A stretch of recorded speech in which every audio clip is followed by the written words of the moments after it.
What's going on, guys? This is my picks for UFC 300. I'm gonna get right into it. I'm not gonna have a big introduction for this. This is the first episode of the channel. You don't need to know who I am. I've been doing notes vicariously for a long fucking time. Okay, so I know what I'm talking about. I've been studying this shit for a while. So I'm just gonna give you my best opinion on what's gonna happen for this upcoming weekend at UFC 300, biggest fight card of all time. Let's get right into it. First fight of the night: Cody Garbrandt against Deiveson Figueiredo. Um, I'm just gonna say I think Deiveson Figueiredo is gonna knock him out in the third round. He always comes out with that upright stance against anyone he fights with, especially Brandon Moreno. But I think since he's been training with Cejudo, he might have adapted that kind of style. I feel like he didn't really fight just like him till recently, so that's something that I noticed. Cody Garbrandt, he comes in with those flurry punches, but Figueiredo has a lot of strength and power for his size. I think he's just going to get KO'd. I think by the third round, he's not going to have enough gas. He was already gassing out against Brian Kelleher. Those leg kicks were fucking him up. If he gets hit by multiple calf kicks within the second round, it's gonna be done. So I'm gonna go quick through that one. I think Deiveson Figueiredo will knock him out by the third round. And yeah, I think Cody got lucky in his last fight. I think they fed him Kelleher. Um, and yeah, Figueiredo did great against Rob Font. He was able to keep his own. Um, yeah. So next fight, because and I'm gonna make a video about this too. I'd hate the placement of these fights. I think it's absolutely absurd. I don't understand why you have Figueiredo against Garbrandt as the first fight. I understand you want people to get in the seats. Let's respect the names a little bit more, in my opinion. Um, but it's okay. It's okay. It's okay. Next fight: Bobby Green against Jim Miller. Okay, Jim Miller just had. If I have the shit right here. Jim Miller literally just got the craziest fucking knockout. I'm on his Tapology page. So when he fought Jesse Butler, I remember thinking he was gonna fucking retire, old dude, right? Nah, like he literally is coming into a new stage of his career. Submitted Gabriel Benitez, face crank, freaking intense squeeze. Bobby Green just got like damn near killed by Jalen Turner. Worst stoppage of all time. Um, I don't know if he's going to be recovered from that completely. Um, I don't think you can really recover completely from that kind of knockout. So, unfortunately, I'm going to go with Jim Miller getting the finish on Bobby Green, round 2 KO. Because I think Bobby Green will be doing good in the first round. He's super hard to hit initially. Like, if you can't figure out that range, if you can't figure out his timing, he will piece you up from the outside with his jabs and shit. He'll hit you with that right hand. He has KO power. He fucking he knocked out what's his dude's name? Grant Dawson. No one was expecting that. I know I wasn't expecting that. So yeah, I just think that Jalen Turner knockout, I think it's too much. I and it would be cool to see Jim Miller get a KO at 300, you know? So I'm going to go with Jim Miller, round 2 TKO. I don't think he'll knock him out cold, but I think it'll be another just like up against the fence. Bobby Green, head movement. Maybe Jim Miller eats to the body, hits him with the hook. He falls down, ground and pound. Ref comes in at a decent time. Anyway, next fight: Jessica Andrade versus Marina Rodriguez. Next fight, no. I just pulled a guru. I feel rude. But Jessica Andrade, Marina Rodriguez, you know, like I did notes here. uh I think it's gonna go to decision. I don't think these girls can take each other out. They both have the ability, but if you go back in their fights,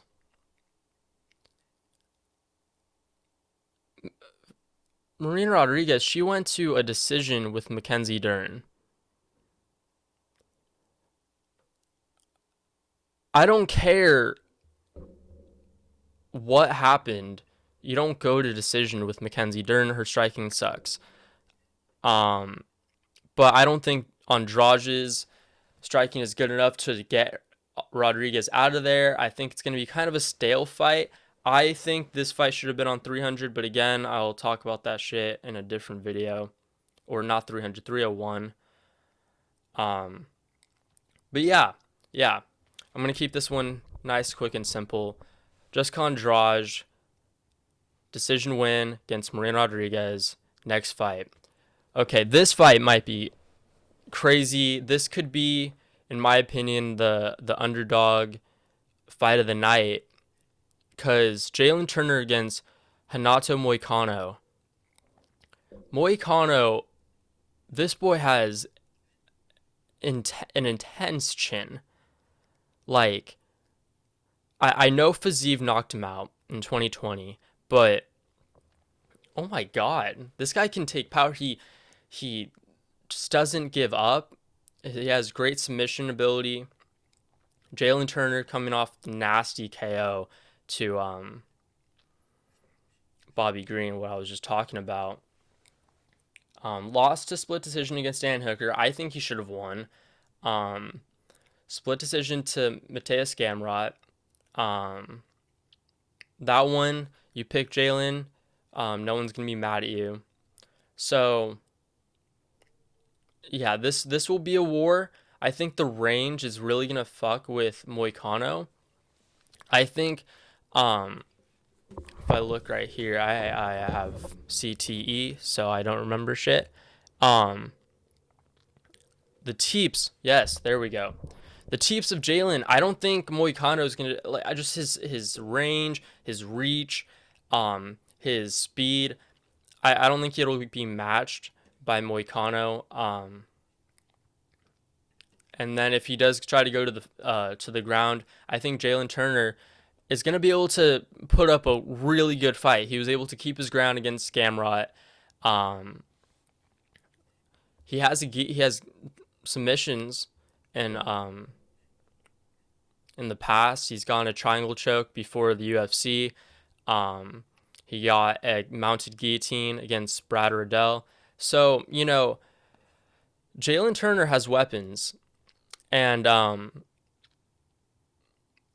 think this one was hard for me to choose, but I think he will take out Moicano by the third round. It kind of hurts. Sorry, Money Moicano. Yeah. Well, yeah.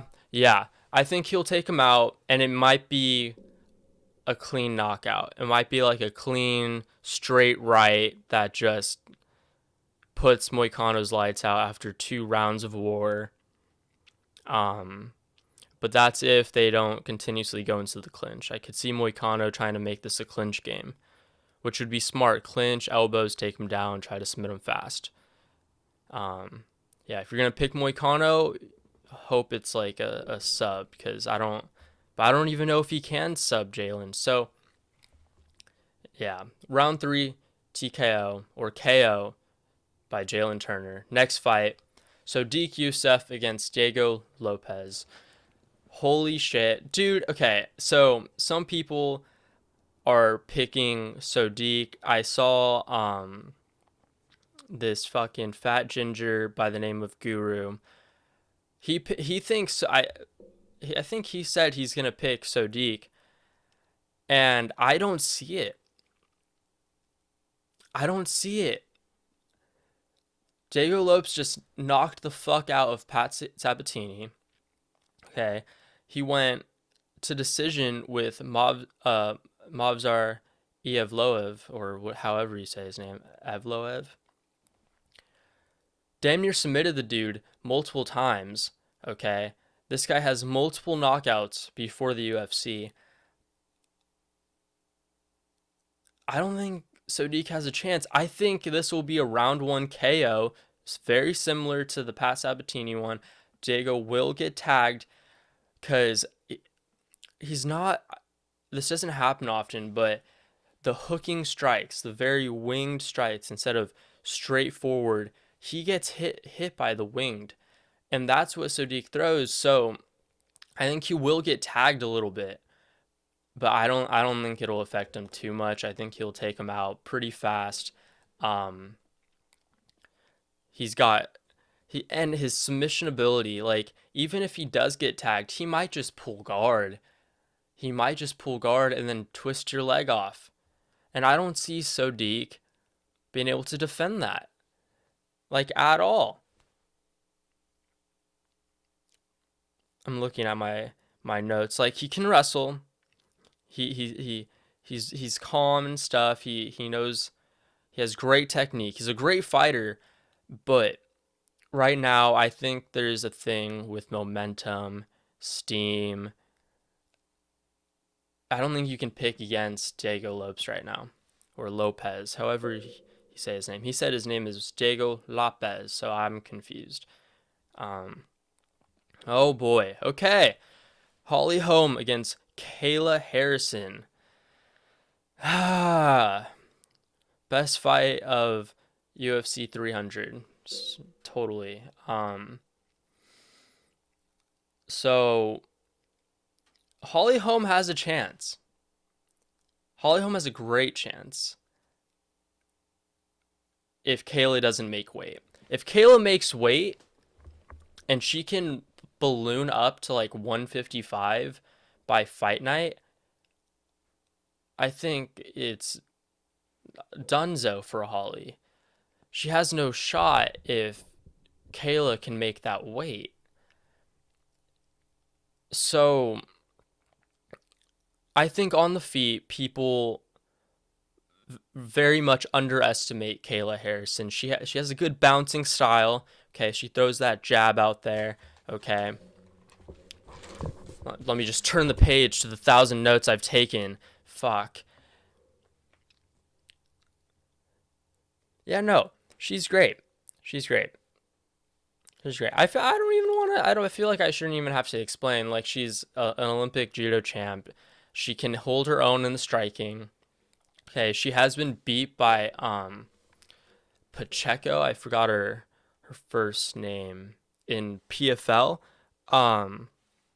But you have to remember that was at 155. Like, these chicks are big, and I know Kayla's big, but if she can make it to that 135 weight, I don't know if Holly can contain that. If Kayla gets her arms around her, she's going for a ride. And then the ground and pound there, Kayla doesn't have great output when it comes to that ground and pound, but when she does land, I think it'll really affect Holly. It'll open up the submission game. I think it'll be a round 2 sub for Kayla, but I'm very scared that we're going to see another Holly Holm Ronda Rousey matchup where she just completely outskills the grappler and makes her look stupid. But I don't think that's going to happen. I think this is a very evolved type of judo martial artist. So I have faith in Kayla on her debut. I don't think there's going to be very many debut UFC jitters here. She's been doing this for a while now. So I got Kayla Harrison, round 2 submission. Next fight, Calvin Kattar against Aljamain Sterling. Aljamain's coming up to 145, like he should. Get out at 135. You're cutting way too much weight. I think he said that he was cutting like 30, 35 pounds to make 135, and Rogan made the analogy of, oh, that's 35 steaks. So it's a lot of weight. So I think he's going to look a lot better um, at this weight class. I'm acting like he didn't already move up. Did he? Why am I having such a brain mush right now? Yeah, no, he didn't. Yeah, I'm acting like yeah, okay. I'm not stupid.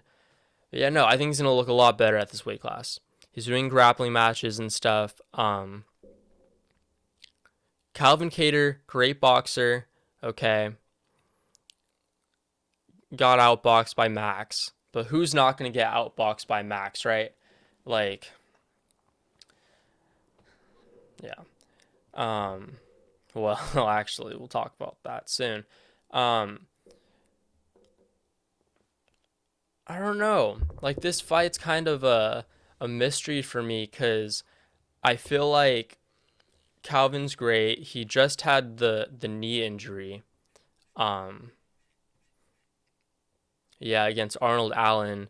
He lost a split decision against Josh Emmett. I'm looking at all these guys' tapologies, by the way, if I'm not making eye contact with you. Gaethje, he beat him. So, like, he's a great fighter. I just don't know if he's that upper echelon, you know? Don't know if he's that top tier, that like, he's like, there's 1As and then there's 1Bs. I think he might be the 1B. And Aljo's already shown himself to be a 1A. Okay, he got knocked out by O'Malley, but I think O'Malley, his timing's different. He's got a lot faster speed than Kattar. Aljo's very wonky with his striking, and I think that's going to really throw off Calvin. I think Calvin's going to want to be having like a regular boxing match, and Aljo's just not going to give that to him. He's going to be like trying to give his weird jabs to the body, maybe grab his knee, fucking throw weird like roundhouse kicks, spinning back fist, and then he's going to go for the takedown, grab his back. I think this will go for a while, but I think it will be a round 3 submission for Aljo. I think he's going to be getting that back often, but by the 3rd round, I think he'll secure the rear naked choke. Get back to his backpacking days. You know what I mean, fam. So let's move on. This is the headlining fight of the prelims. Yuri Prochazka against Alexander Rakic. Awesome fight. Like, these guys don't belong in this time at all. These are the coolest fighters. The stare off between Prochazka and Pereira, cool as hell. Rakic, great fighter, just lost to or didn't just lose. He's been out for a while now. I think I have it down here how long he's been out for. Nearly 2 years. So that's a long time. But Yuri's done that type of shit too. He lost to Blachowicz in that injury. Beat Santos and Anthony Smith before. You know, like, yeah, and Yuri was doing pretty good against Pereira. If you watch that last fight back, Yuri won that first round. So,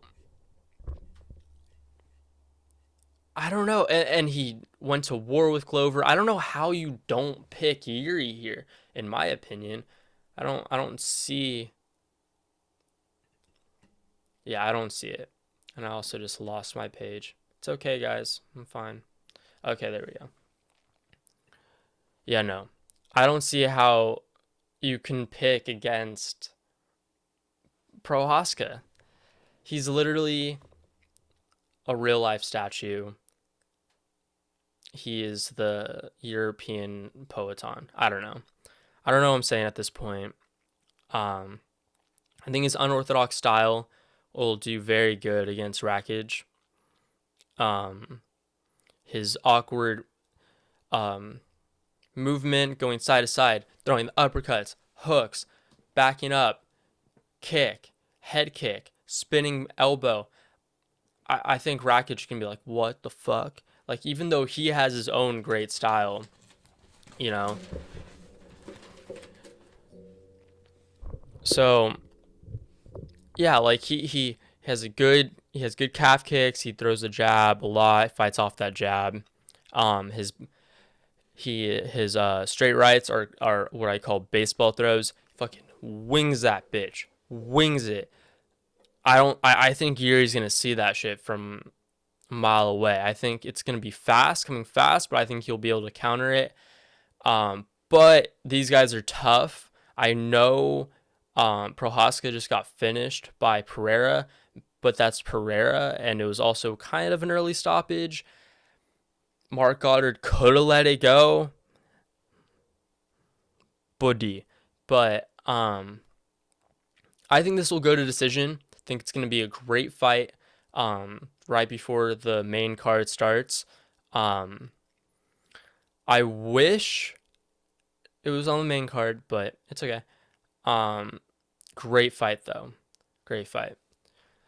Moving on to the main card, though, with Charles Oliveira and Arman Sarukian.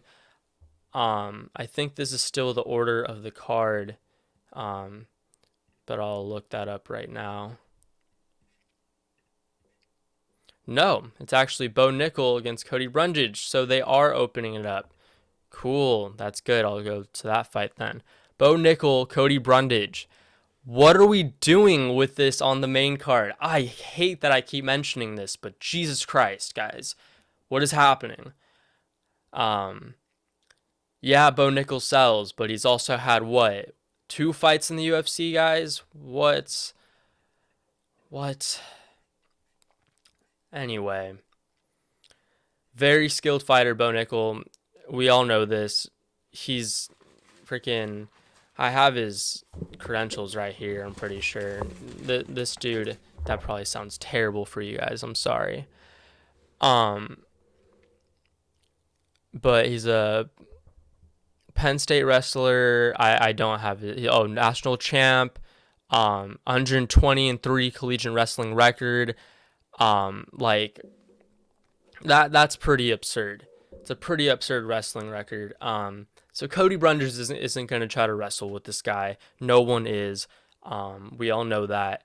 And Brundage is coming off his slam KO, so I get why they would put him against Bo Nickel.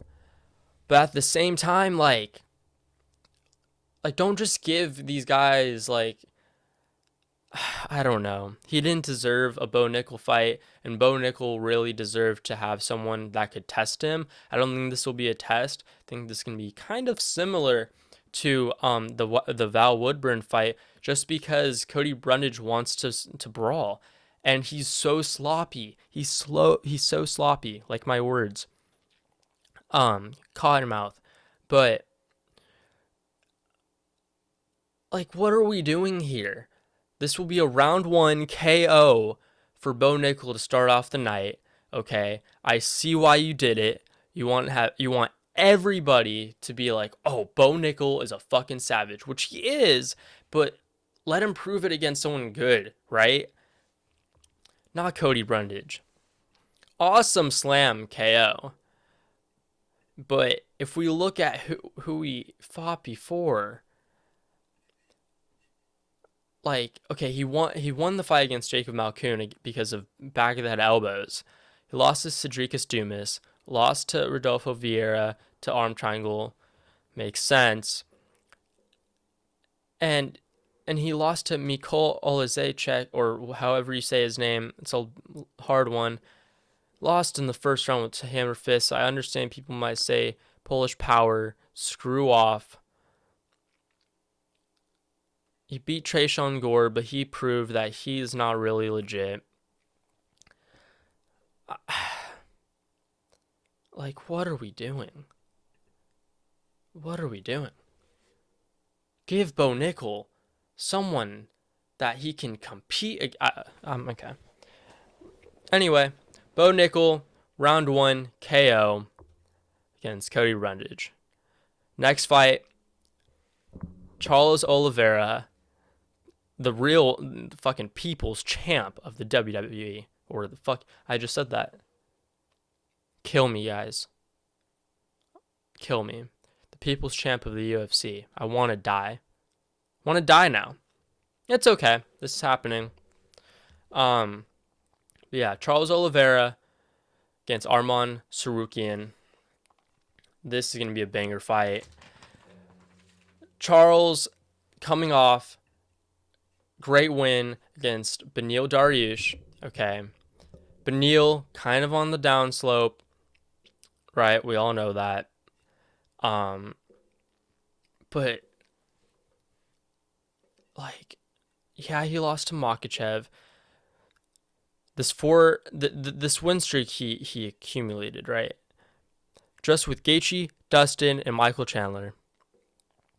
If you can beat those 3 in a row, finishing all of them, unless you're from the mountains, you don't have a chance. Like, not at all. Arman, everyone saw him, right, KO Beneil, and they're like, oh, fucking, this guy's legit. Like, we all, I don't know. You kind of could see it coming. I hate to say that, but like, it was a young dude, a young, hungry guy that wants that title against a old, gray hair, just like, just reaching for any opportunity. I don't know. I think that was pretty much a given for Tsarukyan to win, kind of a layup. Before that, he beat Hakeem Silva, ground and pound win. He got caught in that fight. And that's what people need to remember. Tsarukyan's been caught a lot. And if you're going to fight Charles Oliveira, you can't be getting caught like that. He hits different. He just hits different. And if you're going to take him down, he will submit you. Okay? I get you went to decision with Islam. Okay? It was your first fight. Good job. Okay? But you've also gone to decision with guys like Matt Frivola. Okay? You won that unanimous. Davi Ramos. Like, these are guys, like, if you were that guy, you take him out. Terrible argument for why Arman is not going to win. But truly, just going to give it to you guys. This is a gut feeling.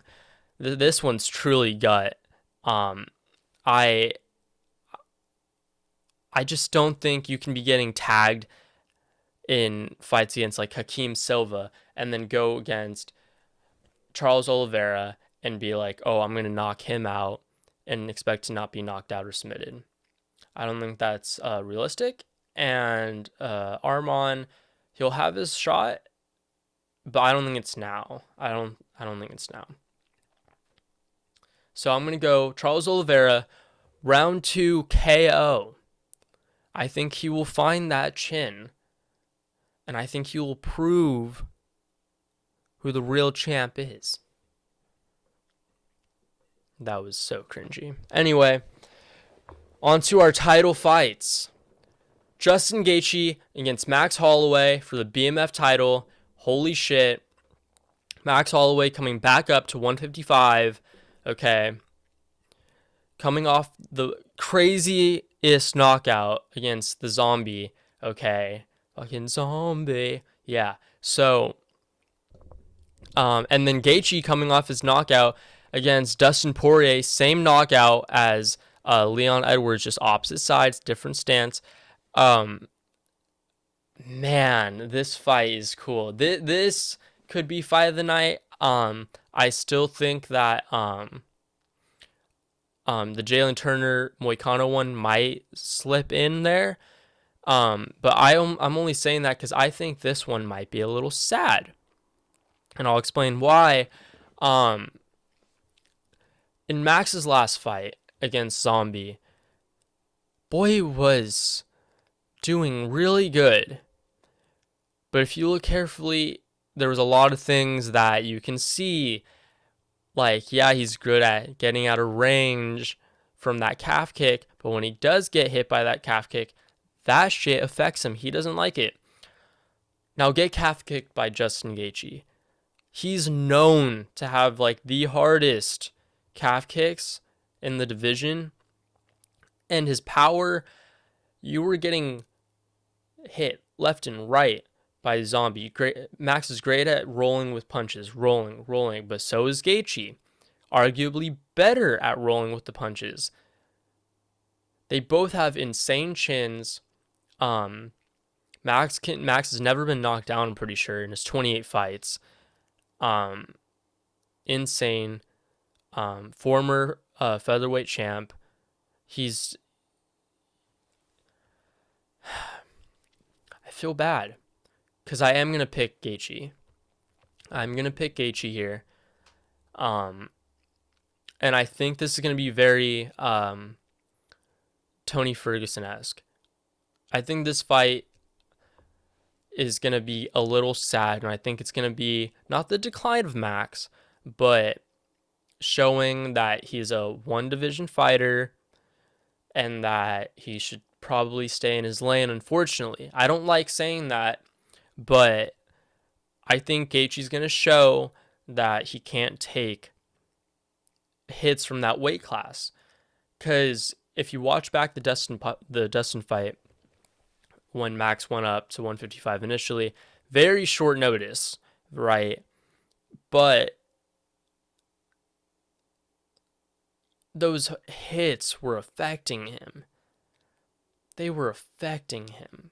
And I think Gaethje's are going to affect him more. This will be a war, maybe for the first round, or actually maybe like the second round. The first round might be very technical, or they might just get after it. But I don't think Max's pawing style is going to work here. I think Gaethje's going to be able to get into the pocket, hit him with combos. It would be very smart if Gaethje chose to wrestle, but he just never does that. So why even mention it? But I think this is going to be a round 5 KO for Justin Gaethje.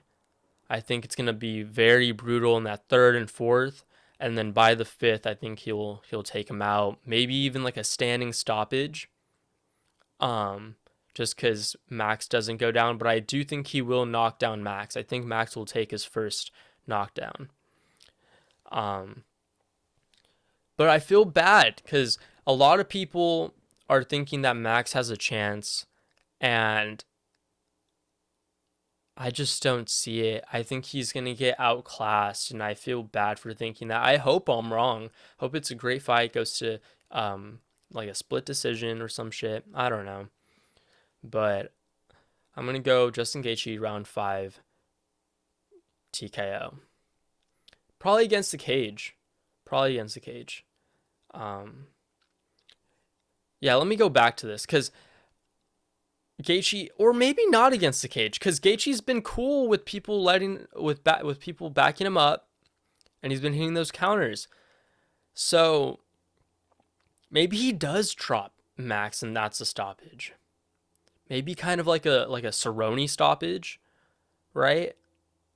Where he doesn't want to just end him, but he's forced to. Very Kratos-like. Yeah, round 5 KO. Just want to add that in there. Okay, next fight. Weili Zhang against Yan Xiaonan. I like this fight.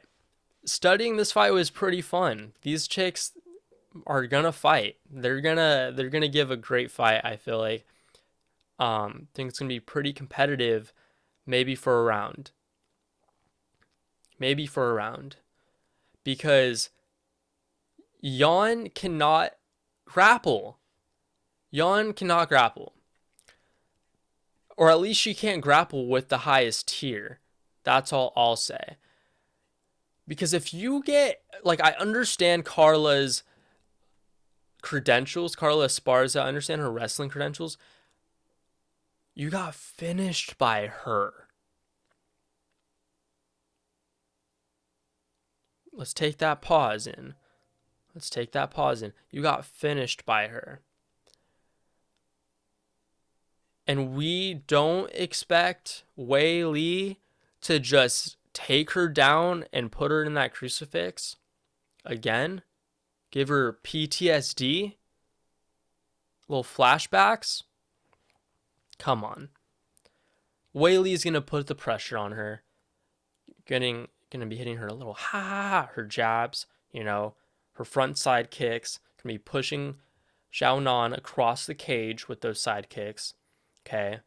And then when Wei Li chooses, she will go for a double leg or a single, pick her up with ease because she can pick up fucking Francis Ngannou.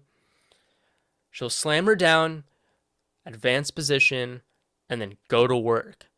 Wei Li's smart, so she'll probably do this towards the end of the round. If she wants to just get out of this, she could do this in the first minute of the first round. I'm sure she'll sub her immediately.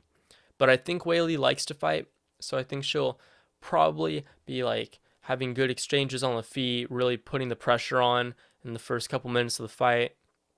And then she'll take her down, put a beating on her next round. Second round, same exact plan.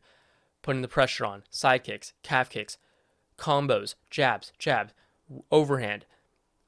Take her down, hold her down. Third round, same shit. Now you really start putting the pressure on. And I think by the fourth round, Yan Xiaonan is going to be gassed. I don't think she can handle Wei Li's pressure and output with her combos and striking. I think it's just too much unless you're Joanna. And yeah, I'm going to go with the Wei Li sub in round 4. And the main event, fucking... This fight, Alex Pereira against Jamal Hill, so fun to study, but also I feel confident, but I feel so unconfident because I know how these things go. I know how these things never go as they should go. But I don't care. So, before I give the pick, I'm just going to break this down. Jamal Hill, people really gas up his striking. Great striker. He's very, very smart, but he has a formula. Okay? And it's not too hard to pick up on. Okay? All he does is throw the same combo. Okay? Throws the I forgot if it's a jab cross or cross jab, and then throws his roundhouse kick. Then he switches stance and throws it again. And he switches off from going right hand first and left hand first. And you just have to figure out which one's coming first, because then you know what kick is coming. It's always from the opposite side. I think Pereira is going to figure this out very fast. But Jamal Hill's a tough fucking cookie. This dude is so tough. And I say he's so tough because I can tell he's gassed. I can tell he's gassed by the third round, and he pushes himself to get to that fifth round. He pushes himself. It's so inspiring to see that, because he's not in, I'm sure he's in great shape. He's in better shape than most of the world. But in the shape that he should be in, I don't think he's in peak shape. And especially coming off this Achilles injury, playing basketball? Homeboy, what? You're the champ and you're playing basketball. I understand it was like a UFC thing. A bunch of people were there. But why? And apparently he was doing really good. So what, man? So what? I don't know. people might be like, give him a break. He wants to play other sports or whatever. He has a sport that he chose to have a profession in, and it cost him his fucking Achilles. So, that's one thing. I don't think Pereira is out there shooting hoops, fucking doing whatever. I don't know what they do, hacky sack. Um, I don't see Pereira doing that. Maybe I'm wrong. Maybe I don't follow his social media close enough. Um, I think Pereira's gonna attack the calves. Obviously, I think his calf kicks are gonna really catch Jamal off guard. I don't think he's gonna be able to see it. I think he'll move away and move off the line, use his head movement, footwork for the left hook and the jabs of Pereira. But I think eventually he's going to deaden the leg of Jamal. And Jamal's not going to be able to have that footwork and that head movement. And I think he's going to get tired with Pereira pressing on him. Now, if Jamal tries to wrestle, that would be smart. That would be really smart. I don't think he will. He never really has shown that he's an offensive wrestler. He wants to strike. He wants to knock you out. And I think he wants to prove that he can knock out Pereira. And I think that's going to really be a bad decision for him. I think Alex Pereira is going to figure out his technique and his style very fast, deaden the leg, and then I think it'll be a left hook knockout for Pereira in the third round. Okay? There we go. So, if you guys enjoyed my picks, like and subscribe and all that shit. This is my first video. I'm going to be trying to come out with a lot. I'm not going to be just doing 5 predictions. I'm going to be trying to be doing as much as I can. Again, you guys don't really need to know too much about me. Those were my picks. And yeah, have a good day, guys.